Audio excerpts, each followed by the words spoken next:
All right there, everyone. Now we have the triumphant return of the one, the only, the Callum's Corner. I've finally got him on the podcast. It's actually, no, I'm joking. It's Aaron. He's come back. You're right. Ooh.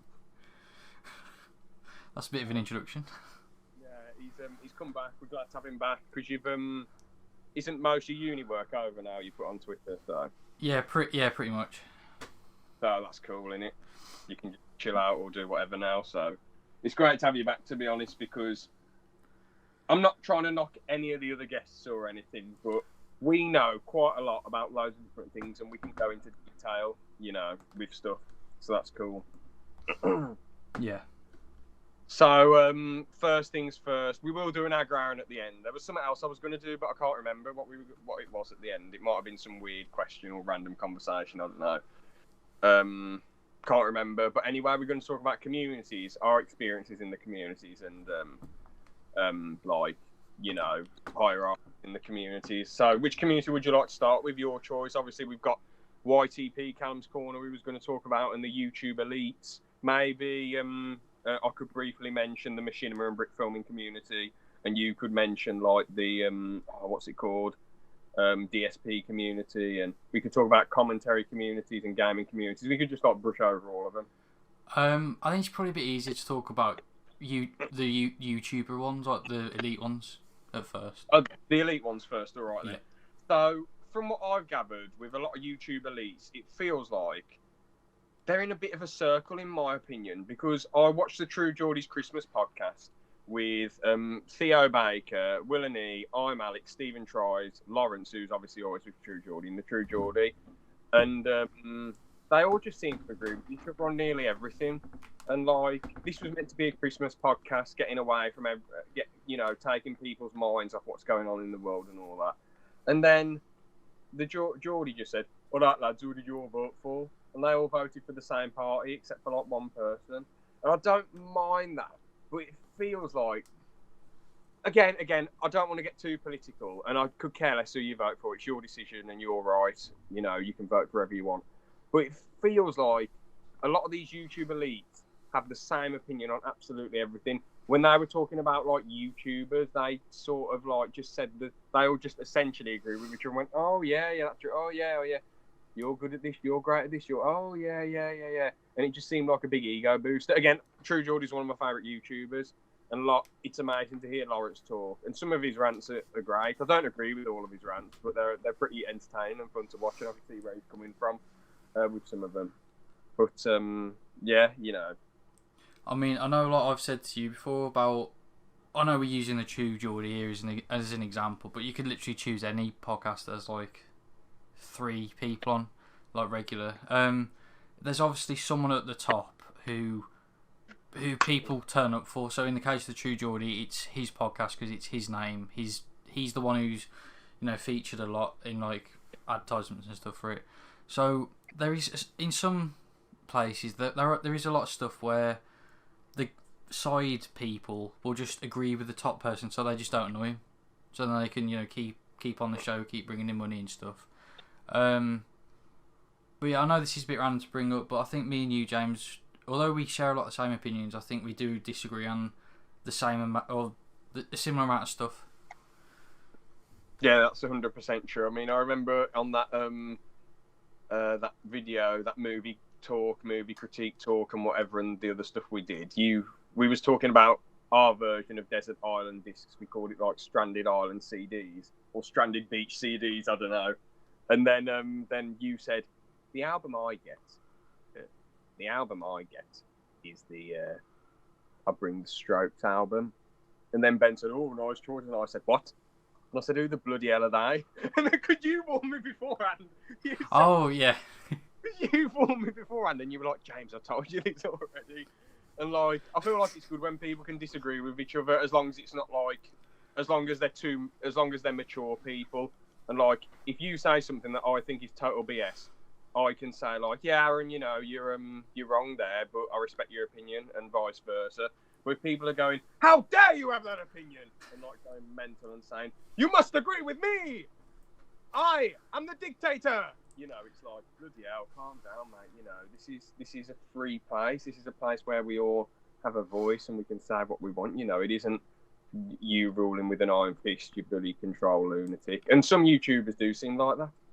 Yeah, I mean, especially, I don't want to bring like real world issues and stuff, but people who have even the most weirdest opinions, you've sort of got to respect them deep down for actually getting up and saying that. You know, like, you know, to like hundreds of millions of people potentially saying your opinion. Like, you've got to have some level of, like, you know what you're talking about, I guess. But well, you mean just an opinion on politics or an opinion on anything? not yeah, on anything. So it could be. Oh, cool. Yeah, 100%. I mean, obviously you don't have to agree with them, but you've just got to think, well, could I do that too? It's like, what's his name? Something Fantana, the guy who runs the Needle Drop. Oh, I don't know. I'm just saying his opinion on music and stuff. Although he gets a lot of views, doesn't mean he's right in your opinion. It's just his opinion. Yeah, exactly. Very subjective. Subjective's the opinionated one, isn't it? I keep getting them mixed up. Yeah. Subjective just means opinion. And objective is factual. Yeah. For some reason, over the last year, I've just kept getting it all mixed up. I mean, I know this sounds really stupid. The way I used to remember it was in like Call of Duty. The objective is to get this. I know it sounds really stupid. Yeah, and that's set in stone. That's the objective. There's no opinion about it. The objective is there, but like subjective, it's like, you know, opinion. Yeah. So, but yeah, with all these like YouTube elites, it also feels like a lot of them want to hold people down. Even in smaller communities, it feels like that. They don't want anyone else to succeed. You know, you don't see like the true Geordie. Okay, I'm sorry to keep using him as an example, but you don't see him having someone like random on the podcast, just a random YouTuber who won like a competition or something. Well, they could easily do a competition, £1 to enter. If you win, you can come on the podcast and talk with us. Yeah, I mean, alright, I just got to say this. I don't, and I'm guessing you don't as well, James, but you know, the beauty community, that seems to be the most weirdest and insane community on YouTube at the moment. Well, they're part of the YouTube elites, or do you want to do them separately? Oh yeah, I was gonna bring it back around to the YouTube elites. I was just saying, like, they're in their own little bubbles, and then they just always like pick people from their own little bubble. So I don't really know too much about the YouTube beauty community or whatever, but the main people you always see, they're the same names. Mm-hmm. There's never like anyone new or anything popping up. It's just always people who are on like 20 million subs each, and you know. Maybe it's because we don't pay much attention to it though. Yeah, that could be true. And I only really hear about it through like controversies and stuff. But yeah, and James Charles and Shane Dawson and Jeffree Star and Bretman Rock or Brett Rockman, whatever. They're all in the know, you know. I was going to explain why I was laughing at them, but yeah. Do you want to, or? Oh, I was just saying, James sends me pictures of Brett Rockman. Yeah, I'll look up some funny images of Brett Rockman and send them to Aaron and put them in the Discord for everyone to marvel in the brilliance. Oh, it's actually an assault on me, all these pictures.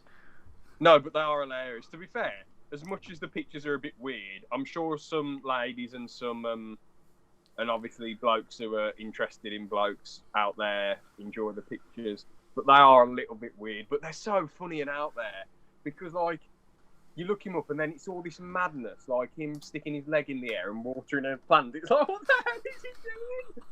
It's like, I respect him because he doesn't care. He just doesn't care what people think. But at the same time, it's like a bit like, calm down, you know. Yeah. Oh, just hit my hand. So, did you want to mention some other like communities and stuff happening? Just one more thing about the YouTube elites. I know there have been some people who have shouted people out, like KSI shouted out Tom Stockdale on the one question answer on Discord. But you don't. To me, I don't see a lot of big YouTubers doing it. And also, obviously, the Sidemen, they suck up to KSI a lot because he made all their careers and whatever he says goes, it feels like, and yeah. Yeah, I mean, with the Sidemen, actually, that's actually a pretty perfect example. I just didn't want to use the True Geordie again, but the Sidemen, they originally were made off KSI, and to an extent they still do because FIFA's pretty much dead, and they just depend on his controversies, his boxing fights, all this stuff. And they all live in their own little bubble of like, you know, sidemen. They don't really go too far out. True. But yeah. Also, I was just going to say one last thing though. There's usually like, I was going to say about Logan's crew quickly. There was on the True Geordie podcast once, and I've heard about it a little bit through them. And obviously they do have arguments and issues. Mike and Logan have fallen out, but once, because Logan was being cringe on the stage once, and one of these dudes said to him out of his squad, said, could you try and say something and it not sound so childish? And they were saying about this on the True Geordie podcast, and everyone went absolutely silent, and they were like, oh crap, you just insulted the boss, he's going to go mad and sack you. But then Logan was like, great point. And I'm thinking, that is marvellous, because other big YouTubers would be like, oh, screw off, do one, and hate on you for correcting them. But I think you should be striving to improve as long as it's constructive and not mean or offensive. I think you really should be striving. Yeah, I mean, that's the sign of a good person and a good host, I guess, is that they take all the positives, but then they can also take constructive criticism. Yeah, Mike isn't a yes man to Logan. He sort of is sometimes, but other times he isn't. Like he said on the True Geordie podcast, how he had to go at Logan for certain things, or if like something mad's happening that's out of line, he was like, bro, what are you doing? And he's real with him. And I feel like when you're that famous, it's good to surround people who aren't just yes men. You don't want people disagreeing with you all the time, because then you're not going to know what's what, but you just want people being honest. Because if they're just yes men, they're going to do stupid stuff and they'll fight for you, and they probably don't really care. They just have the money, you know. One last thing with the YouTube elites. What do you think a lot like the? So you've got True Geordie and Logan, then you've got their sidekick, you've got Lawrence McKenna, you've got Mike Malik, isn't it? Although I'm a big fan, I keep forgetting his surname. And they're like the sidekick, but sometimes they're quite good on their own, but they're sort of, not always, but they sort of have to agree quite a bit, you know. Yeah, I mean, when a lot of people like, I don't really follow his True Geordie's podcast that closely, but a lot of people tune in for that, mostly to hear the True Geordie, like his opinion and stuff. Or hear the guest that they have on. Yeah. So then when like the side character or the person who's mostly in the background, when they start making their own videos, people that sort of shows who is really there for the entire show, I think. Exactly. But then if that person's making absolute rubbish, then it's fair enough if they don't get any views or anything. Boogie doesn't have good people around him. I know we've gone on about him a lot, but he doesn't have anyone good around him. When people have tried to help him, he's been like, oh, do one, all the time. And then he gets in people's DMs and threatens to kill himself in it and send pictures. Yeah, pretty crazy and sad. Would you say he's part of the YouTube elite, or because he's fading into obscurity, would you say he's not really? He's part of like the old guard of YouTube, I think. Yeah, that's the best. He's still got some connections, but predominantly no. No. Do you want to talk about the old guard later? Yeah, we can do it at the end if you want. Yeah, because they're a little bit weird, but yeah, we can talk about it. That'd be cool. Yeah. Do you want to move on to the Callum's Corner YTP community? Yeah, I think we've got to be a bit careful who we mention and who we don't, because... Look, we're not going to mention any names, actually. I don't right. want to call one out. I don't want to upset any YTP because a lot of them are quite funny and banter. If you piece things together, you can probably guess, but who cares? And let's be real, the YTPers aren't even going to watch this. Anyway, so first things first. This one... Actually, some of them are subscribed, so I've got to be very, very, very careful. So... Aaron did a Callum's Corner YTP recently. I'm just going to tell a little story about how the community is, and then I'll say a point about them. But this is just a personal story I've had with them. So yeah, Aaron did a YTP, and they said this bloke said amazing YTP. I just sent him to a lap, and he asked. Well, I didn't say this to him. I didn't say, oh, can Aaron be in your collab? Can Aaron's YTP be in your collab? That never happened. Just want to get that out of the way. He said, do you want to be in this collab? Do you want? And obviously, I'm going to say, yeah, hell yeah. It gets the channel way more views. Why wouldn't you be in the club? Why wouldn't you take up that offer? Because obviously, I thought to myself, well, we're not really that well known. If any Tom, Dick, and Harry can join, then they're not going to accept it, are they? Yeah. So as he asked me, I said, sure, mate, why not?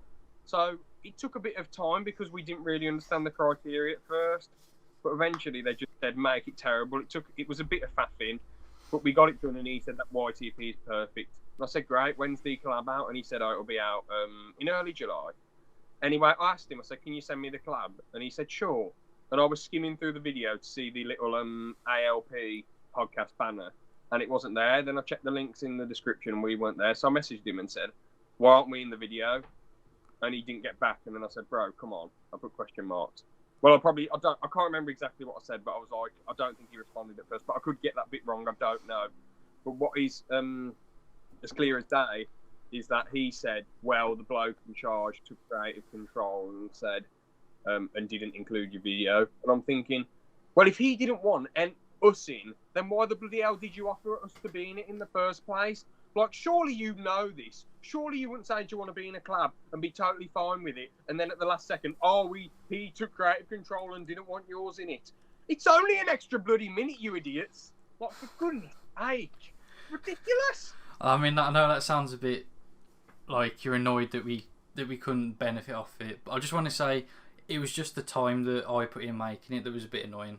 That's why I was angry, because I was the messenger between two people. And I felt bad because I felt like I was messing Aaron about a bit. But then when we got it done, I was like, you know what, all that effort was worth it. But no, it's unlisted. It's on some... He's got the link and they've done nothing with it. Well done, lads. Well done. Anyway, the point of this, sorry about the rant. Just a bit of cheeky entertainment. Listen, a lot of the YTP seem quite sound. Some of them get a bit salty when Callum's Corner owns them, which isn't very good. But yeah. Anyway, the point is, how I feel is like they try and hold people down a lot. Why not include our minute of footage? Like Callum could watch that and he could see us. But the thing is, he actually responded to one of Aaron's things, which I was happy with. Aaron sent him a picture of DSP, and then it's DSP's arse. No, it was Wings of Redemption's arse. I sent. Oh, that's it, Wings of Redemption's arse. This massive fat bloke. I just love how Callum was so laid back with it. He was like, "Oh well, I'm not. If I'm going to be scared of a micro penis at Jennifer Aniston, well, why would I shag this bloke?" The thing that he said his arse doesn't look like something you'd want to be in. He says it looked like somewhere you park your car. Yeah. Or it was a bike or something. Yeah, mental, absolutely mental. And I love how he actually responded to it. That was so hilarious. That's probably one of Callum's funniest smash or passes because of how much detail he went into with it. And how he actually... Didn't he say he'd smash some of the blokes on there? Or... No, he'd do a three-way with the Obamas, that's it. Oh, yeah, that was it. And he was going on about how this probably isn't factual. This is just some crazy theory stuff. But he was going on about how Michelle Obama could be a man, which you can think that if you want, son, but I'm pretty sure that's not true. You know, Wait, I love how Callum's double my age and I'm calling him son. It's like, wait, why was he picturing Michelle Obama as a man if he wanted to? Well, he was I swear he was saying like, well, there could be two blokes in there or something. I might be wrong again. But because some people say Michelle Obama's secretly a man, and they're like, oh, so it could be two penises or something, but I don't know. It could be like a micro penis, so I'd be fine. I'll have to watch the video back, but I'm pretty sure he said something like that. I'll correct myself on the next podcast me and Aaron do, which is going to be about somebody, their weird history, but let's not talk about them. I just wanted to say as well, I don't know if you wanted to bring it up because I haven't mentioned this before, but we do have other experiences with the Callum's Corner YTP community. If you want... I really want to bring that up. Yeah, again, not mentioning any names. If you look on the podcasts and do some scouring, you can guess who this first person is. But it was our biggest guest at the time, probably the biggest one we've had so far. Hopefully we can get big. I was going to say, we can mention him because he's been on. No, but I don't really want to shame him. Unless, if you want to know who he is, go and click on the video, go and look through the podcast and you'll be able to guess. Alright. But I just don't want to shame him because I'll say why at the end, but it was really good of him to come on the podcast and it was a great laugh. But basically what happened was I was messaging him, having a laugh with him for a bit. And I said, oh, would you come in on the podcast? And I've just mentioned something. And he said, yeah, sure. And then I messaged him again about the podcast, said nothing. And I messaged him about some random stuff and he just totally ignored me. And I thought, what did I say to upset him so much? Did he think I was like being a sleaze, trying to get him on the podcast again? He could easily just say no. And again, I don't want to mention his name because it was really good of him to come on the podcast. But I was just sort of confused that he ghosted me for no reason. He definitely isn't going to watch this, but yeah. What do you think? Do you think maybe as he's on, he's got quite a few subs, and do you think it's all gone to his head, or do you think he gets overloaded with messages and he just can't be asked to respond? Or it's weird because for some people it genuinely is that they don't want to say no, but in their mind they don't want to come on. But the other messages I sent him weren't about the podcast; they were just random chit chat for a laugh and banter. I was just gonna say, though, like some people, they want to say no, but they can't. But then other people genuinely would want to come on. It's just stuff happens. True. So it's hard to differentiate, really. Yeah, I mean, it is a bit weird when you see these people who say they have like zero time to come on, yet they could be streaming for like 6 hours. Mm-hmm. But yeah, I mean, people can do whatever they want at the end of the day. It's just a bit annoying when you're waiting for weeks and weeks, because I know I might edit out the name that you said, James. I don't want to say it again. But if he just said right at the start, no, I'm like, fine, thank you. I can move on to someone else to ask. Yeah. It's just the time that's annoying. The next person I want to talk about, he's a good bloke, so I don't really want to crap on him or anything. His streams are entertaining. He reads all the comments. He has a laugh and whatever. But anyway, I wanted him on just to talk Callum's Corner because he knows so much about him. And he said at first, yeah, sure, mate. And for weeks he kept saying sure, but pulling out. And then eventually he said, oh, when this thing I'm doing finishes, I'll come on. And I did message him again, but he ignored me. And then I messaged him about random stuff, and he still ignored me pretty much. Apart from like one or two things. And I was like, well, you should have just said no straight away. Like, what is the point of constantly saying, yeah, sure, yeah, sure, yeah, sure, and then just saying no at the last second? It's kind of weird, in my opinion. Yeah, I mean, it is just annoying because, right, we are quite a small, well, we are a really small channel compared to other channels. But it's just trying to get some people on every now and then, and if people just say no, like, fine, thank you, that's better than messing us around for months potentially. Yeah, exactly. But the thing is, I'm happy to help out smaller channels. I went on the Met Enthusiast podcast and talked about how I want to make a comeback in brick filming and do a brick filming channel. And I was happy to help him out and get him a few views. You know, I mean, he's got less subs than us and less views than us, but I was happy to help him out. And you know, I was happy to go on, and because at the end of the day, he has had way bigger people than me on. He's had this like called Mind Game Studios, and a few others. But I feel like I brought a lot to the table in talking about brick filming and some stuff about Lego in general, and just bringing new things to the table and making it interesting. But I was happy to help him out. I was honestly, he didn't ask me, but he put in this server, anyone want to come on my podcast and talk Lego or brick film? And I asked if I could come on, and he said, yeah, sure. But like, as long as it's nothing too personal, I'm not bothered. I'll come on anyone's podcast and talk stuff, you know. Yeah. Can I say though, sorry to cut you off, because I heard you breathe and it sounded like you're about to talk. But no, I was trying to hold in the cough. Sorry. Okay, this one last final point about people, how it's hard to tell if they want to come on or not, or if they're just faffing you about.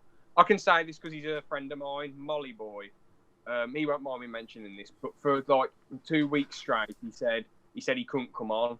And he said, I'm not going to say the reasons, but one was a serious reason. Then the other time his car broke down, which is a bit serious, but not as serious as the first reason. And I thought, he's not going to come on, is he? Although he's a friend of mine and, you know, he does music and all that. I thought, is it just all talk? Does he actually want to come on? And but anyway, he actually came on in the end. I was like, great. So it's quite hard to tell the difference. I suppose give him 3 chances, then just forget about it, really. Because it happens in life in general. People mess you about. And I think to myself, if they mess me about more than 3 times, just forget it, you know. Yeah, I mean, I just want to mention as well, if don't go around messaging like KSI or PewDiePie to come on anything, because obviously they're not gonna, you know, like come on a little podcast over. But if it's just someone who you're interested in, or you know you can talk well with stuff about, just like message them, because what they're gonna say, no, at the end of the day, fine.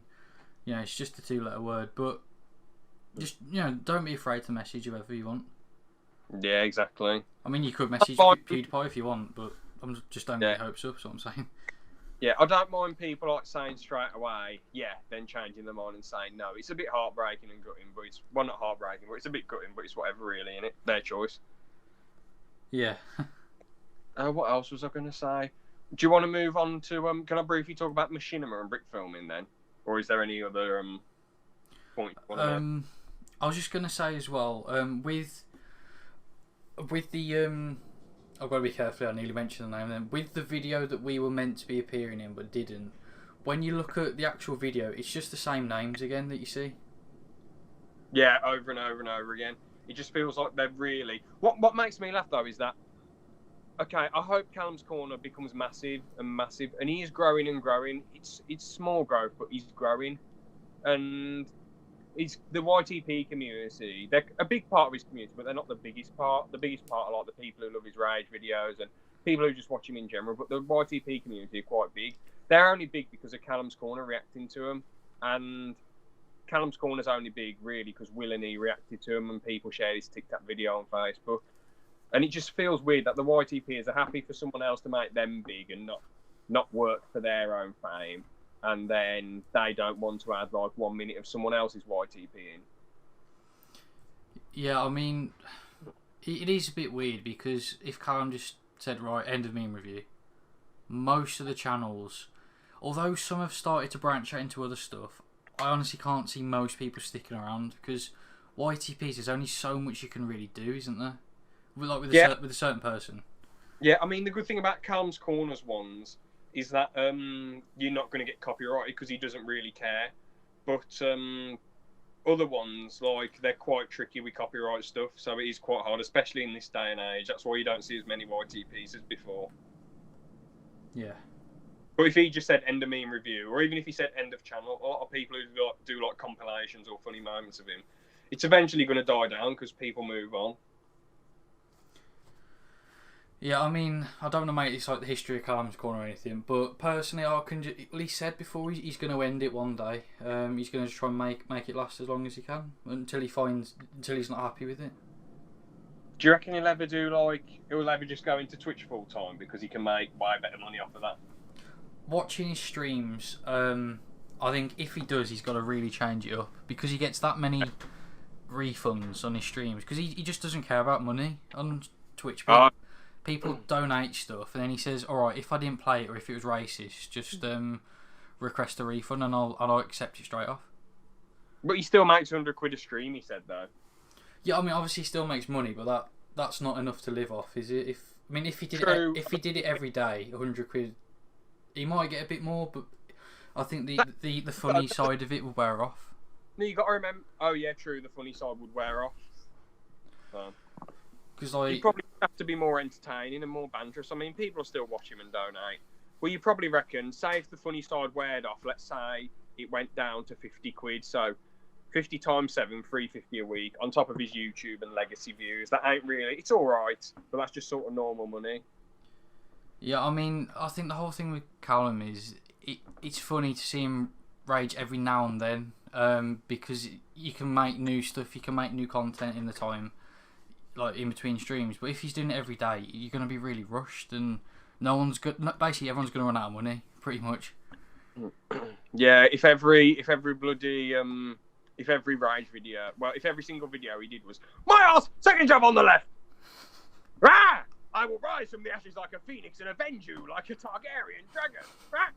And like, if every video was just him going, I'm beating it again, it's like, well, it wears off, even though I never get tired of it because he just finds new stuff to get angry about, so it's quite funny. Yeah. But yeah, enough about that. We probably will do a history of Callum's Corner video, me and Aaron, but where we can delve deep into Callum's Corner and what we think of him and all that stuff. But let's get back to communities. Can I talk about machinery and brick filming? Yeah. So, brick filming community. I'm just going to say the encounters I've had with a lot of brick filmers. When I was like 12, I talked to this bloke called Lego 77 Lego Creator. I think he was like the same age, a year or 2 years older than me. I can't remember. I was in a Skype call with him and all his clique and a few like brick filmers who had like 10 or 20k, and they were all really, really sound. Weren't big-headed. They were just like, oh yeah, how's it going? Oh, well, I did this today. Oh yeah. Well, not exactly like that, but they were like really chilled out, and they do not have a big ego at all. But obviously, I wouldn't want to get too heavily involved with the brick filming community or too interactive, because the problem is, I mean, you see it with Ed Bounds fans, because I thought, like, as brick filming's so popular, maybe there'd be some people like who are like my age, or like there are a few, but not many, sadly. So like you just see a bunch of like people who are like, I don't know, 13 to 17, who are just like, or I don't know, there might be alright people, but they're a bit mad, and you don't really want to talk to them that much. So I don't really get too involved, to be honest. But I have messaged Edbound quite a bit, and he's 21 years old, so and he's responded to loads of my messages, and I've had good conversations with him. And he is so humble, he is so level-headed, it's unreal. And for someone to be 21, have an insanely positive fan base that says like he's amazing, and to be really good at what you do, like he's created his own brick filming style. There's literally a movement every time a character talks, it feels like, and the films are so vibrant and exciting and energetic. And he does usually do a brick film at maximum every week, and at minimum every month, and he's done that since he started. So it's like, it's unreal, man, the dedication and the effort, you know. And he's just so chilled out. And you have this bloke called Forest Fire 101 who I talked to. Well, no, I didn't talk to him, sorry, but I thought he didn't like talking to his fans. But he's actually done quite a few live streams, but they're all unlisted. You just have to go on his playlists. And he's got a second channel where he talks to people. But overall, the brick filming community, everyone's just humble and cool, and he's just insanely passionate about what they do. Partly because they can't make mad money off of it. At max, they probably make, I mean, Forest Fire's probably on like 80k a year, I'd reckon, if he lived in England, and Ed Boun's probably on like 20 odd k if he lived in England. He does have a lot of Patreon, so I don't know, maybe that's a bit more. You know, because he says, oh, I'll try and do a video every week or month if you pay this or whatever, and there's good, he does offer really cool stuff. And like, obviously, there's a few more brick filmers who were like quite cool. There was one called Hack17 who I talked to on Xbox. I said, are you actually the Hack17? He's like, yeah. This was like when I was like 17, because I watched him when I was like 12. And then he didn't really say much back. He didn't even accept my friend request. But his videos weren't particularly that good compared to the best people. If you look him up, Aaron, you'll sort of get where I'm coming from. And it's weird how his ego was so big he didn't even want to talk that much or accept my friend request. But then you've got people who are amazing at what they do, like Ed Bound, and he's just the most humble, down-to-earth bloke ever. Yeah. Sorry to ramble on for ages. I'm sure it might bore you a little bit, but I just thought I'd get it out there, you know. Can I talk about Machinima quickly, or? Yeah, if you want. I don't really know too much about it, so that's why I'm sort of keeping a bit quiet in this part. But I know stuff about the other stuff, so it'll even out. So, do you want to say a bit about brick filming then, or what you think of from what I've said? I mean, from my opinion, it seems to be a quite respected community. I'm sort of looking in from the outside because, yeah, I'm not really involved in that. But from the people and stuff that you've shown me, James, it does seem to be quite a nice community because people they seem to like respect each other a lot because of. Well, it takes a lot of effort, doesn't it, to actually make a brick film, especially to some of the lengths that some people do. 100%.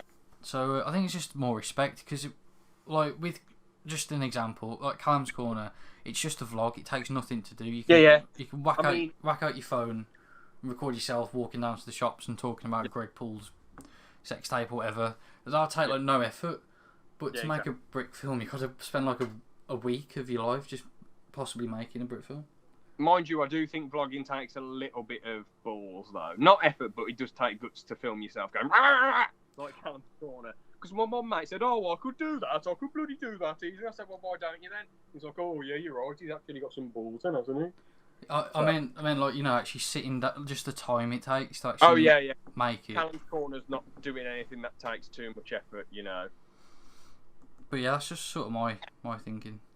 I just want to say with the Machinima community quickly, pretty decent, but a lot of them think they're Martin Scorsese. I'm not even going to lie. Like, I've messaged some of them, and none of them have really messaged back or anything, even if you've helped them with a Machinima. There's one person who messages back and has a laugh, but he's like good mates. Like, I'm actually alright mates with him, so it makes sense. But all these other people, they just all think they're Martin Scorsese. You message them, and they haven't even got many subs. They've only got like a K or 2K subs. And then they just ignore you totally. And it's like, man, why do you... Just because you can do a few shots for a Machinima and move your Halo characters around and maybe walk about a bit or move whatever other characters you can do with like Minecraft or GTA, just because you can get a few fancy shots and some alright editing does not mean you're Martin Scorsese or Quentin Tarantino or Sergio Leone, Christopher Nolan, or Stanley Kubrick or Alfred Hitchcock or any of those blokes. At best, you might be Michael Bay for filmmaking ability. Let's be real. Oh. At best, maybe M. Night Shyamalan on a good day. Yeah. But there's no chance that you're going to be like anyone good like Jonathan Carpenter or Brian De Palma or Steven Spielberg or any of them. You know. Yeah. One last thing about apart from them not responding, it does take quite a bit of effort, but like it's a bit bad relying too much on Halo. When Rooster Teeth first did it with Red vs Blue, have you seen Red vs Blue, Aaron? No, but I know what it's about. Yeah, so the first 5 seasons were all machinima, and people at the time probably thinking, how the bloody hell did they do this? Because there was no online on Halo CE. The internet was about, but it wasn't really that relevant. You probably had to like go on Rooster Teeth's website, and it was all like obviously 2001, like you know, and it was all probably like really old-fashioned compared to today's standards. And but it was probably really innovative for the time because you're thinking, how do they make this inside the game? And the stories were actually really entertaining, to be fair. And even though a lot of it's been animated since season 8, it's still really, really good and a lot of fun to watch. It was heavily animated in season 9 and 10 and onwards, but there's still some machinima stuff in there. But they're the only ones that have really been successful. You've got Arbiter 617, who's Black Plasma Studios. I think he's got like 4 million subs, and he does Minecraft animations now. He didn't do machinima anymore because he knows that Halo isn't as popular as it used to be, and gaming's sort of a dying breed on YouTube. Everyone's just, as we've said before, goes over to Twitch. So it's like, it's just like it's a bit you relying on the popularity of that game, really. Can I tell a personal story quickly? Sorry to keep rambling on and cutting you off, but yeah, there was this one bloke that I met who was really obsessed with machinima, but he had again nothing wrong with autistic people. You can't help like if you've got severe autism, you can't help the way you're born. And I respect you, and I'm always nice to people with special needs. You know me, Aaron. We've got some friends who have got problems, and haven't I always been nice to them? You know, like I've had a few jokes, but like I've always been respectful. I've always been nice. As I say, you know, I'm not a bad bloke in that sense. I'm a bit of a lunatic, but I'm not like a bad guy. But banterous, controlled lunacy, you know. Anyway, there was this bloke who is sort of, I don't know whether to say severely autistic or a bit. Like, he'd say some really smart things and come up with amazing stories, but then when it came to actually filming the stories, he was like, oh, these things take time. And then he had a chance to go and work in Tesco and to make money to buy stuff that he wanted. And at the time, I was struggling to find a part-time job. This was like early 2017. He was a year younger than me as well. And not like, I'm just trying to explain, it's not a person who's like 10 years older or 5 years younger. It's just someone who's a year younger. And I did only know him over Xbox, but again, this was the most annoying thing that happened. He said, oh yeah, we'll record a machinima. I'm like, you've got the equipment? And he's like, yeah. And then we did some stuff, and he said, oh, that was just a practice. I don't have the equipment. And we were all like, what the hell? And then he said, okay, I'm getting the equipment soon. And then he said, and then I got 2 of my mates to help me. Well, it was mainly them doing the work. I said, you know, you'll get credited and all that. Can you help me with this? Because you're quite fast with Forge. And they got a load of Star Wars stuff done for this machinima that bloke came up with. Then he said, oh, I don't want to use it. I've gone off the idea. So, and that really annoyed me because he basically wasted. He'd sort of got me to waste their time, which is sad, really. But they messed about with the map and they obviously saved it and had fun and custom games on it. But at the same time, it's like, the point of this is it's not his fault that he has autism or that he just talked about stuff and didn't actually do it. But the big thing is, be careful who you do business with or who you voice act for or who you help, because some people, to put it politely, might not be all there in the head and they might only be talking about stuff. You know, you might want to see what they've done previously, if they've got any previous machinimas, or if they'll actually do stuff first before you help them or do something for them. So just be careful who you work with, that's all I'll say. Yeah, that's a good advice. I didn't know what to say then. I was just randomly talking out of my head. Do you want to like briefly mention your thoughts on the machinima community, or do you want to move on to like DSP and some stuff that you like? Or I don't really know too much about the machinima community again. But looking at some of their old stuff, yeah, I mean, it does seem to be a place where you can, obviously, if it picks up and everything, you can get a ton of views and sort of make your career off it. But yeah, you just got to be careful. Just got to be careful, I guess, who you talk with and who you try and get big off. Yeah. That's a fair comment, man. Do you want to move on to the SP and I'll try and chip in? Yeah, if you want. So, alright, I'll start this because, I don't know what I'm saying then. So yeah, with the DSP community, it's not really about DSP. It's more about his detractors, he calls them. It's basically people who make videos on him. Effectively, all they're doing is clipping parts of his live stream and re-uploading them. That's all it is at the base level. And this is no offence to anyone in the DSP community at all, because I think it's amazing that people actually do that, because the amount of just random stuff he spews out, if people didn't record it, you wouldn't believe it. Yeah, I struggle to believe half the stuff you've told me about him. Yeah. But basically, people put their own spins on stuff, so someone will edit it to make it, someone will animate what DSP said, like animate a video about him. That's quite funny. Someone might, someone pretends that he's a pig. So, there's a running joke that DSP's a pig because he snorts all the time. That is, how can anyone listen to him if he's going all the time? It's pretty hard. It's pretty disgusting as well, because he really goes for it. Like, it's really like, I don't want to do it because it's annoying, but it's like really loud, and you can hear all the snot. It's like when you've got a really heavy cold and you need to clear your nose. Why the fuck? Sorry. It just annoys me so much. Why the bloody hell doesn't he? This is what I do nowadays, because I used to snort loads when I was like 4. But I don't know, I like the sensation. I don't know why. Don't ask me. Oh god, I'm going to clip that. I like to snort when I'm 4. I like the sensation of like the mucus going down my... Oh. I don't know. Alright, you're trying to say... Yeah. Someone clip this. But anyway, this was when I was 4, and when I got older, I still did it a bit, but eventually, the last 2 years, whenever I've had a really runny nose, because I never like blowing my nose, I just stuck a tissue up my nose, tried to get as much snot on it, wrap the tissue up, then stick it up my nose again, get as much snot as I can, try and wrap it in another tissue, you know what I mean? Yeah. Like, I just stick it up my nose and get as much snot out as I can. If I've got a really bad cold, I'll either blow my nose or go into another room and snort. Okay, James is 101, how to blow your nose. But yeah, basically, what was this? Oh, that was it. It was basically like, I was just describing some videos that people do. People basically put their own spins on it. So, they'll animate it, they'll claim he's a pig. Someone will make it all psychedelic, make it, I can mention his name, he's called Snort Bernal. Anyways, but the thing is, when it comes to actual like friendship groups in the community, there's always it's pretty similar to the Callum's Corner community. There's always the same people who get the most.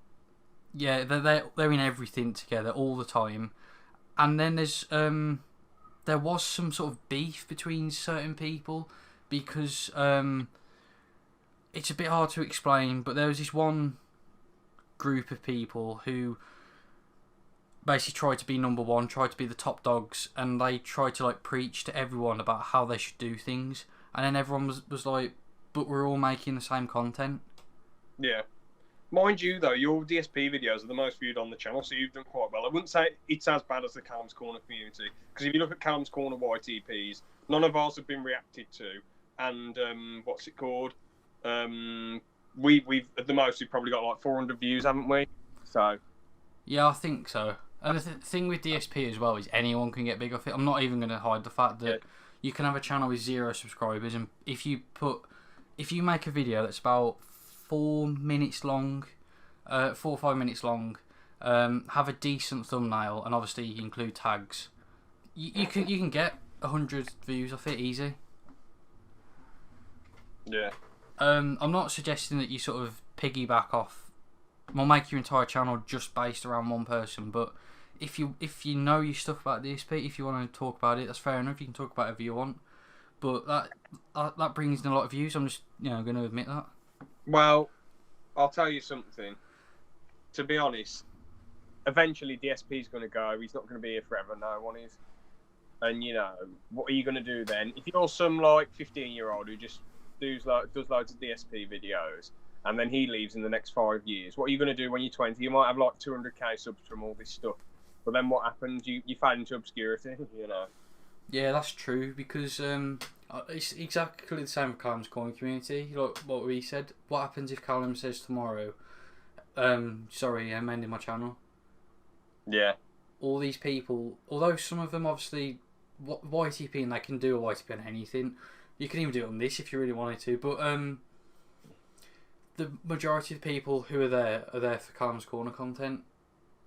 Exactly. So these people are going to die off, and I just think I know I'm going really all over the place here, but in communities and all that, it's just really weird how there's people who, if they get to the top, and they just try and keep the views for themselves. Yeah, I mean, bro, I'd love to help people. Anyone who's watching it who's a smaller channel, as long as you can come on and talk about stuff that we can sort of talk about, I guess, that we've talked about previously, and you really want to come on, or you want us to come on yours and talk about something which would make more sense so you can get the views, because it would be to help you. Well, I'd certainly be happy to. I can't speak for Aaron because he's quite a busy bloke, but I'd be happy to if I have the free time. I mean, I know me and you have always said, James, if one of us knows something about a topic, the other one will try and research it and talk about it. Yeah, 100%.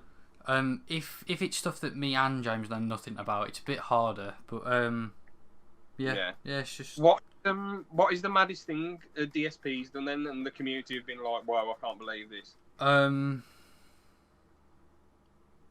that's a hard one to choose from. Well, he masturbated on live stream. Oh, okay. But in the community, the videos that sort of get the worst, the videos that cause a lot of issues are anything to do with money, like for the people who make videos on him.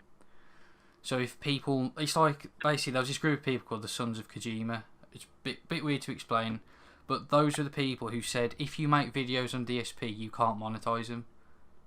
Oh, okay. And people were like, well, why not? And then they went around basically trying to dox everyone and make sure they're the only people who ever make DSP videos. That is scary. That is worrying.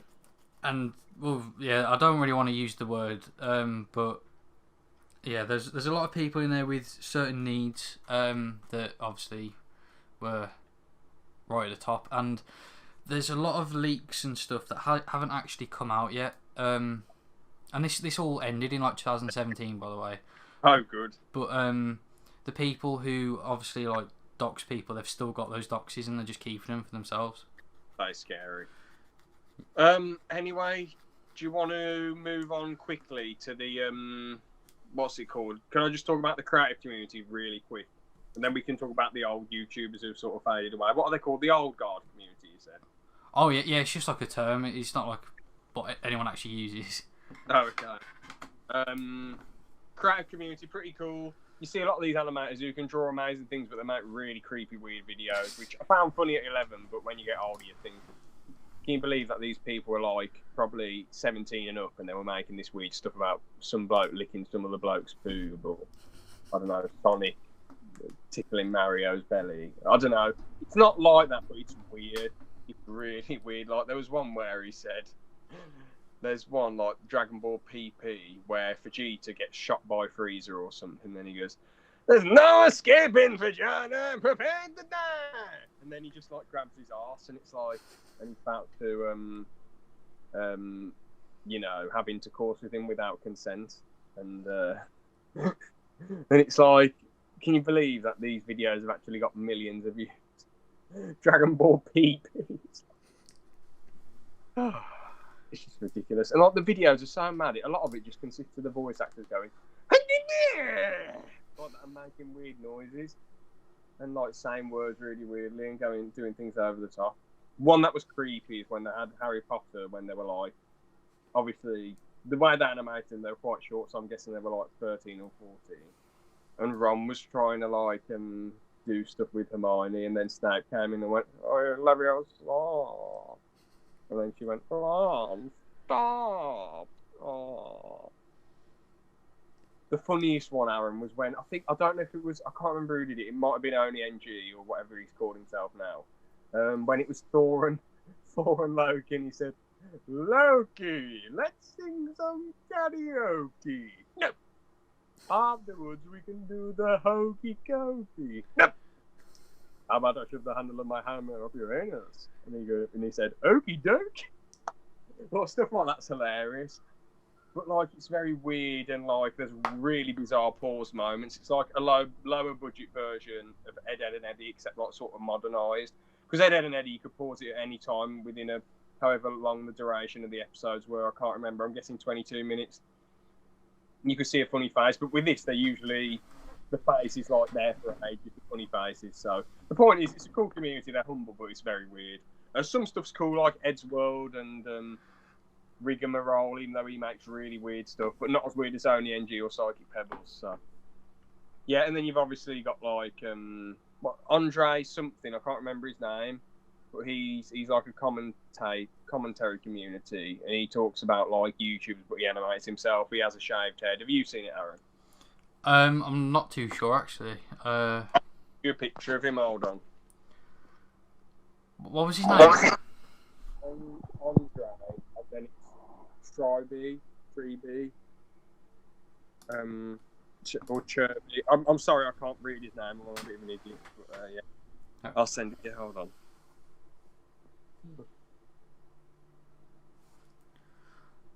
No, I've no idea who that You've guy never is. seen him? No. Aaron, get with it. Come on.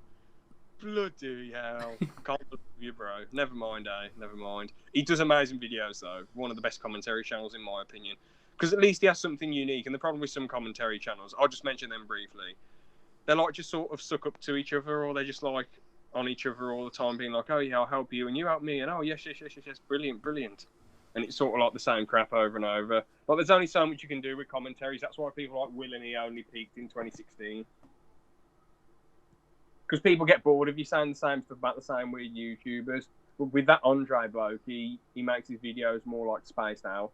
I do watch Will and he once in a while, but it's just not my sort of thing. And Theo Baker, after you've watched him for a bit, it just feels like the same thing over and over again. I mean, no disrespect to him, he seems like a cool bloke, but you know, I prefer his happy hour podcast to his actual videos, to be honest. And what else? There was another bloke I was going to talk about, not meaningless. The one George likes, what's his name? Pyro Cynical. He seemed alright, but I just got a bit bored of him quite quick. Oh. So, do you want to talk about the old guard then? Yeah, if you want. Oh, by the way, shout out to Tom Scar because his animated stuff's cool and his real life skits are cool. But yeah. Oh, sorry, what? Oh no, I was just gonna say, what era were you thinking of for the old guard? Because in my mind, I think 2005 to 2011. Alright, my knowledge of YouTube sort of begins around 2012 to 2014-ish. Oh dear. I know obviously some people from back in the day, but I didn't watch it back in the day. Alright then, well the old guard is sort of either like people who were lucky enough to have viral videos or which they didn't really do anything minus their viral videos, they just made weird random videos.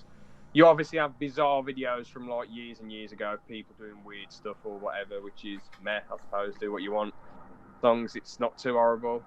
And then obviously you've got I can't believe like Charlie Bit My Finger is like the most viewed video that isn't a song on YouTube. Can you believe that? But is it really? It feels like it. I can't think of another video like nearly 1 billion views that isn't a song. I actually remember watching that for the first time and I thought, oh, is that it? Yeah. Let's have a look. 875 million views. Gee. Is there anyone else with that many views? Not off the top of my head, I can't remember.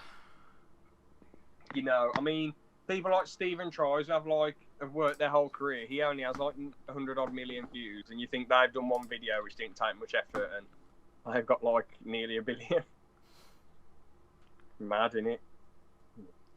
Yeah, I mean, that's the thing. I saw ages ago. I forgot who was talking about it, but they were basically saying the big people on YouTube now who've been around for ages they just happened to upload a video back in the day, or they happened to jump on a trend before it was a trend. Like, just because they did that doesn't mean that they're a good person or anything. It's just they happened to be in the right place at the right time. It's like Wings of Redemption, to an extent. Yeah. Because he basically he was one of the top people on YouTube for Call of Duty stuff, and he ended up spamming out like 15 videos a day. Right at the start. What a shame that he's so fat and that he's stooped to the level of putting pictures of his art on the internet. I mean, he's got married to a woman who apparently looks like his grandmother. I thought you were going to say who looks like a model then, and I was going to be so happy for him and felt a bit sorry for the model. He looks like his grandmother. That's very, very weird. Are you sure he's not just saying that for attention? No, there's CCTV footage of him at a what do you call it? Like a where you can go up and grab your own stuff. What's it called? Like a buffet thing. Oh, and he ate the whole buffet and told everyone to leave. No, there's videos of his wife there. Aaron, isn't that what you did at the pub once? You stole all the food and left. Oh no, I didn't steal any food. This is slander. You did. This is slander. But with the spoon, you stole all the food and like left with it. It was quite scary. No, no. I don't want to mention who it was. Well, no, I can. But George... then Bretman Rock said, "Oh, hello." I was going to say George makes me order stuff and then doesn't forget to pay me, but then ends up giving me all of it. Oh wait, I hope that that Brett Rockman accent didn't offend anyone. Sorry if it offended anyone. No one's going to be watching this far, but I respect Brett Rockman. He seems like a cool bloke from what I've seen. Or Bretman Rock, whatever his name is. I keep getting his name wrong. That shows how much I really know. But yeah, I was only joking. Sorry if that impression offended you. I'm not even being sarcastic. Because certain impressions upset people, so I don't want to do them. But it was just in the moment. I struggle with impressions because, like, I don't know how to make it sound like Brett Rockman. I don't even know why I said all this stuff. I'm just drawing more attention to his impression. Sorry about this, everyone. I mean, I was talking when you said it, so they wouldn't have heard it anyways. Oh, yeah. Never mind. It doesn't matter. Keep this in the podcast. Who cares? All right. But yeah, Brett Rockman went off with you and you flew off in the Mandalorian. I mean, in the DeLorean. The Mandalorian. Oh. I thought you were going to say that weird incident in the... Oh, I almost said the name then. That certain pub. Cubicle. Oh, you did some cocaine. No. Oh. Alright, send me what you're on about. Oh. Right, this is going to make no sense to absolutely anyone again. Just send it to me, it doesn't matter. It doesn't... Come on. Type quick, Aaron. Type quick. It's autocorrect, James. Oh, never mind then. Let's see. There we go. Oh, yeah. No, yeah. Don't mention that. Do not mention that, Aaron. We will get the bloody army show up to my town. The whole British army. James, just mention the name where I live. Oh, sorry. Sorry. Oh no. Mute that bit. Yeah. Well, don't worry. So sorry. Oh god.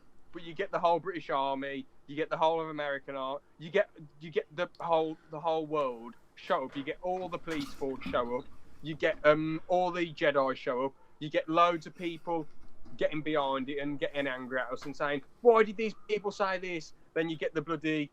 It would be like the end of Avengers Endgame. All the portals open. Thanos would show up as well. He'd be really annoyed. The Jedi would show up. The Sith would show up. The clone troopers, stormtroopers.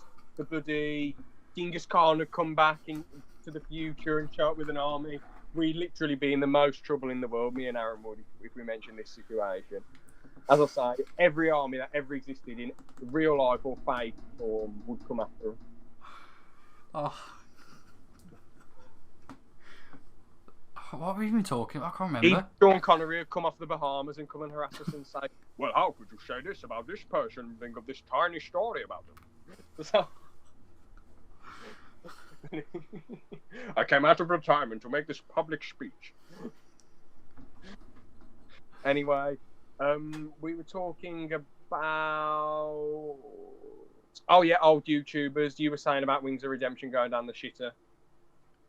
Oh yeah, I was just saying he happened to be in the right place at the right time. and upload the right kind of videos. But then, yeah, it's just because if you're good back in the day, fair enough. But obviously, over like 12 years, you're gonna not 12 years, like 15 years, you're gonna change a lot, aren't you? And it's like certain YouTubers now who back then were big, they haven't been able to keep up. Like Boogie, for example. Yeah, 100%. They just fade into obscurity. Like Boogie makes the same crap, can't realise that game is a dying breed. And the only thing that sort of makes him relevant is when he stirs up some controversy or gets angry or talks about his weight or gets upset. I mean, he even cancelled the Francis videos, which some people were only there for that. He doesn't do any destroying videos anymore. It just seems like it's him talking or him getting annoyed or him saying he'll do stuff and then not do it. Yeah, I mean, I'm not trying to make this a Boogie video, but I just think over the period of time, he's just shown who he really is. He's gone from the nice, lovable, oh, look, he's so sweet kind of guy to, yeah, this guy's just a fence sitter who just, he's trying to milk everything that he can. Well, you never liked him to begin with. He was one of my favourite YouTubers for years. I'm not even going to lie, but you saw through his actor straight away. Yeah, I mean, I'm not saying like I'm some mega mind level genius. I'm just saying I've just never liked him. I just thought this guy's just weird. He's just fake. Fair enough, bro. I couldn't see past it when I used to watch him. Yeah, there was some creative people back in the day on YouTube, like Ray William Johnson. That was quite innovative. I know people used to shit on him and say he was the worst thing ever, but that Equals Free was quite cool. And to be honest, they've got other people in it, but no one's stepped up to his game. Smosh with all their crazy skits and whatever. You had who else? Ed's World, which was great. You had some brick filmers, some animators who made stuff back then. It just seemed like, and obviously YouTube weren't as copyright crazy about stuff, so you could basically make nearly anything you wanted, Yeah. So, yeah, I mean, I'm pretty sure. Do you want to briefly? Is there anything you have to say about old YouTubers who are like the old guard, or can we like brush over gaming and vlogs quickly? I'd probably just say, try and see that they are a bit entitled. That's all I'd try. Yeah. Yeah, definitely. I mean, not all of them. Just if they mention stuff that you think, why are they saying this? And you think, oh, it's because they used to be something and now they're not. Yeah. But yeah, that's all I can think. Anyway, next topic. Oh wait, no, sorry, just vlogging and gaming. Again, they have their own circles, but it feels like they're not holding anyone down because it's hard to hold gaming people down. Because if you back in the day, if you made enough gaming videos, you get big. Or if you did like sniping montages or MLG montages or gameplay clips or walkthroughs or just mess about or funny moments videos, you could basically cut the bill. It was easy for you. Just keep pumping stuff like that out. So it was quite hard for them to hold people down. But if they ever wanted a shout out, off of someone, they'd just totally ignore them, or like they'd just do nothing, or like they are in their own bubble, but they don't seem to have as big of an ego as some people. It's a bit annoying when people just stick to one game. That's quite annoying, like the Minecraft YouTubers, because now they're just irrelevant, like Captain Sparkles and Skyler's Minecraft. So it's quite sad for them, really. Yeah, I mean with gaming as well. Back in the day, obviously there's been games, pretty much for age.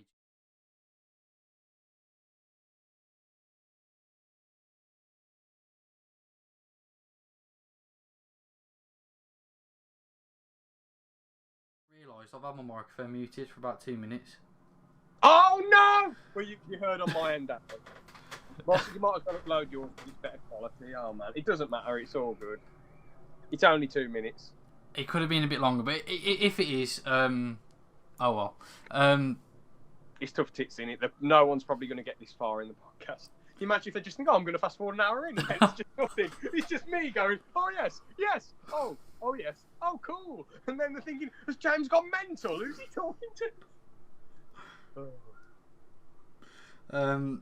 What we're saying about podcasts is just people they can just be who they want at the end of the day, can't they? They can just do it for a bit of a laugh. They can break their character as much as they want. 100%, man. Do you want to move on to Aggro Aaron quickly? I mean, this will be the first time you do Aggro Aaron, so that's cool. Yeah, if you want to. Do you want to... So how does it work? I always get a bit confused. Oh, have you seen what I just sent you? Yeah, that's one of the funniest things ever. obviously, if we revealed this, bloody hell, that person would go back in time and like they'd get the Big Bang inside of, or whatever made it. They'd stop whatever being or the Big Bang, whoever made the universe, they'd stop them from making the universe or shoot the Big Bang or whatever's going on, and that'd be it. And then they'd fade away if Aaron said that. It'd just be the end of anything. The whole world would have never happened if they saw that, honestly. As soon as I post it, I hear a knock at my door, open it's just a bomb. It's just a nuke. No. Have you seen Rogue One? You know when General Krennic looks up and the Death Star shoots at him? It's like that. You look up and it's the Death Star. All right then. Anyway, yeah. The thing that annoys me for this Aaron is probably, you know, people who just hold a grudge for years and years over nothing. You say something at 13, something really minuscule, or 12, and they bring it up like 10 years later, or 7 years later, or whatever. It's like, yeah, I said that back then, I was different, but now I have a different opinion on this thing. It's just so annoying when people... Problem is, some of these people have like selective memories. They'll say like one thing, and then you bring them up on something that they said, and they're like, oh, I can't remember any of that, you know. Can't remember any of that, thank you. What are you talking about?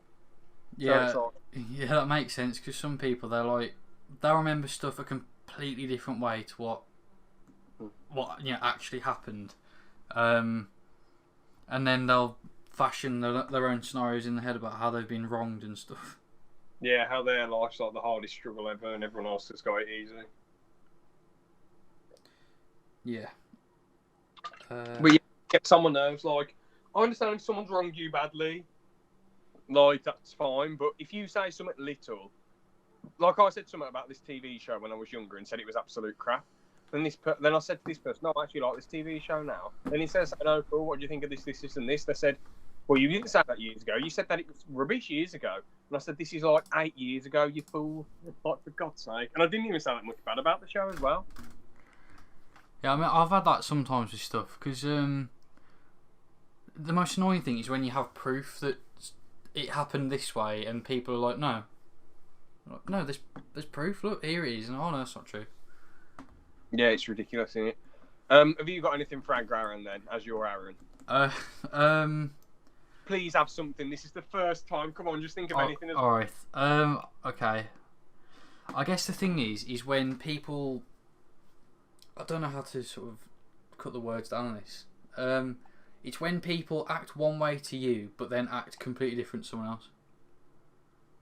That is an amazing one. Like, they'll suck up to one person and say, oh yeah, you're the best thing ever, and treat them nicely. Because I remember I sent you a voice message that this person sent me years and years ago, and then you said, bloody hell, I've never heard them talk that badly and be that disrespectful and say so many daft words. And I was like, yeah, well, that's how they are towards me for no reason. Probably jealous gits. But yeah, you know. And it's like, why do they treat certain people like one way, treat them great and suck up to them, but then other people, they're like, like, the problem is some people just can't handle honesty. If you're real with someone, they probably get offended and upset. But I guess if some people are nice to them, or they think, oh, I can relate to this person or whatever, or they've had the hardest life like me, it's like, I can relate to them. And then they've got to realise that everyone's got something that they can use as like a victim thing. But it just depends how much you play the victim and how bad it is and how much you use it, you know. Yeah, I mean, the thing is, you could apply it to YouTube, I guess, and you could even say it about going full circle. You could say about different communities, how someone will try and be nice to you and they'll try and get you on side and say the right things at the right time to get you on side. But then in reality, they're just talking out to you because they want something off you, or they want to boost their own ego, or like that. Yeah. I guess it applies as well. You could say about school, about how people are a bit, like, oh, it's all like petty stuff, and they're trying to be nice for bad reasons stuff. But they're just total snakes. When it comes to like when you're like older and stuff, it's just annoying. It's like try and be open with everyone. It's like if you don't like someone, just tell them I don't like you. Yeah, exactly. I mean, obviously you've got to word it a bit better than I don't like you, but you know. Yeah. Aaron, what is that? Mark Wahlberg touching his nipples. Oh, what's that from? I don't know. I found it on my phone. Fair enough. Wait, it's from a movie. Oh, it's from the film Boogie Nights. I've no idea what it is. I've just screenshot it for some reason.